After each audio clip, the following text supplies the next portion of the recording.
I also see on your knowledge portal you have a blog section.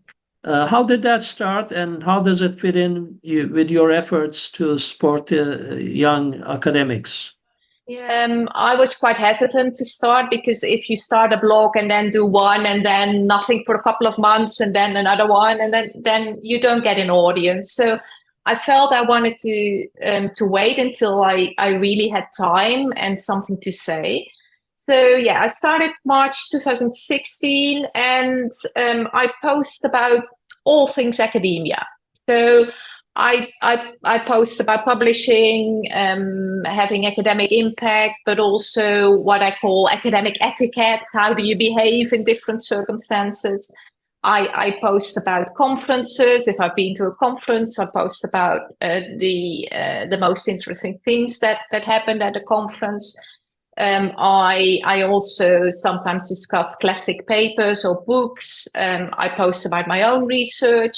And of course, with the Publish or Perish software, I post a lot about tips on how to use that.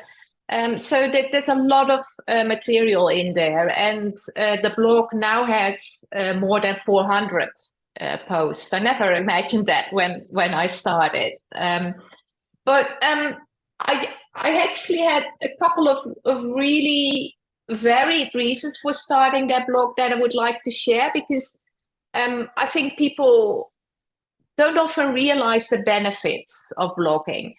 First of all, I thought it would be a really good way to share the experience I have in academia with a wider audience. Samo, you mentioned earlier, with a website you can share with the whole world, much more so than when you only talk to your mentees.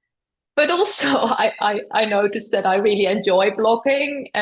All of you in the audience, you will have had the experience of writing academic papers. Even after you've done the whole research, a long time writing up the papers, refining, submitting to a journal, getting it back, desk rejected, or getting it back rejected after review, rewriting.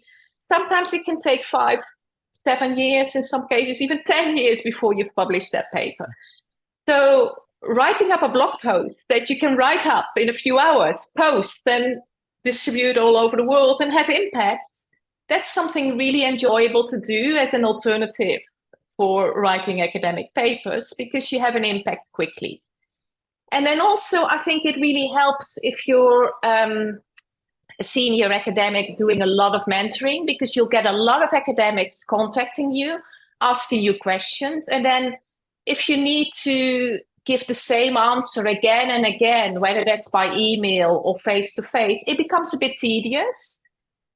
So I can now refer people to a blog post or a section of my website and say, well, maybe you read that first and then come back to me if you have any additional questions. So that really helped me as well. So for all of you who are listening and thinking, maybe this is something I would like to do, but I have no idea how to start, you don't need to start your own blog. There's lots of blogs that accept guest posts. So approach one of these blogs and pitch your idea of what you would like to write about. See whether you like it, and then maybe you can do it regularly. If you really start enjoying it, you can start your own blog. And remember, you can blog about your own research. It's a great way to reach a wider audience, because, of course, people outside academia don't read our journal articles, but they will read our blogs. But even academics themselves, they might not tell you, but they actually quite like blogs because they can read about research really quickly. They don't need to go through the whole journal article. And especially if you've published a couple of articles about a topic and you write that up as a blog post, like, what have you learned about this topic?